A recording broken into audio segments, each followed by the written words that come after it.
se tiene. Marisabel, ¿cómo has leído tú este canje que se produjo? Bueno, un gusto estar contigo, Luzmeli, con Sergio y con toda la audiencia.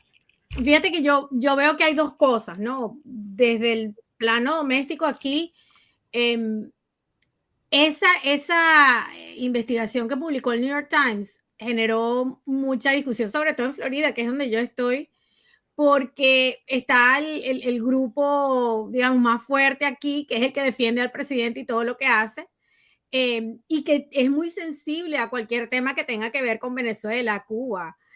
Y habían dudas, habían cuestionamientos sobre la veracidad de la información, porque es el New York Times, ¿no?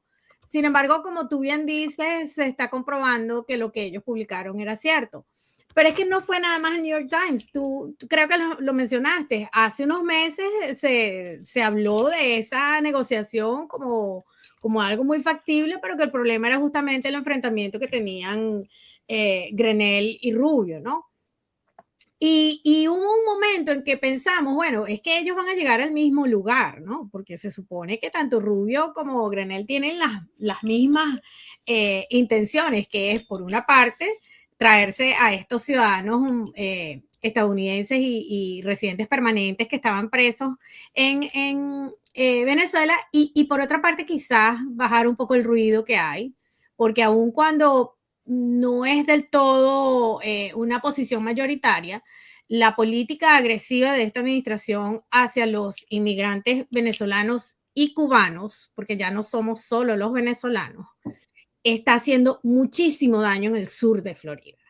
Y esta es una manera quizás de no apagar el fuego, pero sí de dejarle el volumen al ruido que está generando esa política. Entonces, había un gran interés por parte al menos de estos dos personajes dentro de la administración, de quizás cerrar uno de los tantos frentes que tiene abierta esta administración con respecto a la inmigración. Claro, ahora, Sergio, antes de irnos al tema político en Estados Unidos, ¿cómo ha leído ustedes esto? Porque pues en Venezuela hay distintas posiciones. Yo hoy estuve consultando con gente de distintas posiciones, entonces hay como estas tres tesis. Una tesis de que, bueno, fue una negociación de tres bandas, en donde estuvo involucrado Trump, pero sin aparecer, estuvo involucrado la administración de Maduro, y está involucrado Bukele, que pues ahora les voy a presentar un video donde Bukele asume como que el héroe de la negociación. Luego hay quienes dicen que esto lo que implica es que esos canales de comunicación están abiertos, que es evidente que esas conversaciones pueden seguir, y también identifican como un gran pragmatismo de parte de los Estados Unidos para poder seguir haciendo este tipo de negociaciones. Y esto reduce, por cierto, de acuerdo con esas perspectivas, la capacidad de acción por ejemplo, de grupos asociados a María Corina Machado y a la propia dirigente María Corina Machado. Y finalmente hay también una tesis, gracias a todo lo que se están sumando, por cierto, hay una tesis según la cual pues lo que está ocurriendo en Venezuela es una consolidación de un cambio de régimen, una transición interna del régimen para, bueno, para que se instale un gobierno ya no madurista, sino de otro tipo dentro del propio chavismo. Dinos, ¿qué crees tú? Bueno, saludos a todos los que nos escuchan. No sé si me escuchan bien.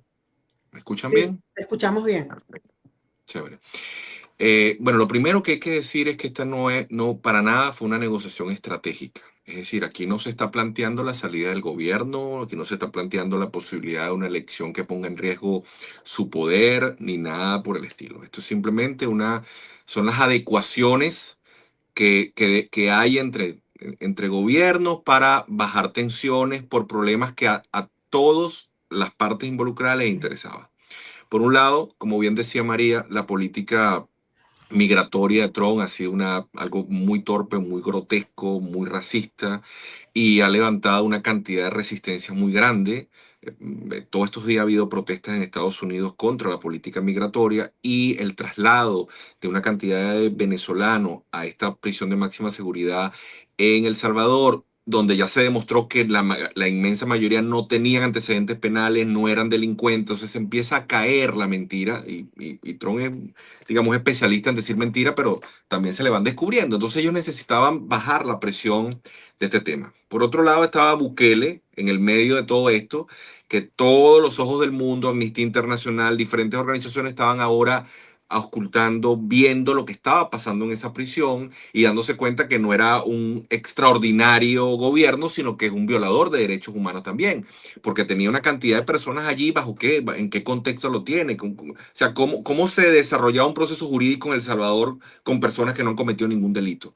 Entonces él necesitaba, era una papa caliente que también necesitaba salir de eso. Y por otro lado, el gobierno de Maduro, que bueno, que tenía una presión enorme de familiares, o sea, ¿qué vamos a hacer con estas 200 y tantas de personas que están allá adentro? Sumado a la presión de los presos políticos, a toda la presión internacional por lo que ha venido ocurriendo en el último año y medio, y bueno, y se le presenta una oportunidad a todos de ganar-ganar. Esto fue algo de ganar-ganar, en donde Maduro sale rescatando a una cantidad de venezolanos y la foto tú la mostraste, esa es la foto, eso es lo que querían, ese es el mensaje, el cuento que quiere entrar a ellos. Yo estoy aquí para defender a los venezolanos que son expulsados y maltratados desde el extranjero.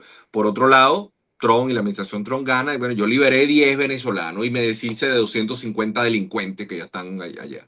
Y por otro lado, Bukele se quita también de encima toda esta presión que tenía por tener detenido de forma ilegal a una cantidad de seres humanos que no habían cometido en su gran mayoría ningún tipo de delito.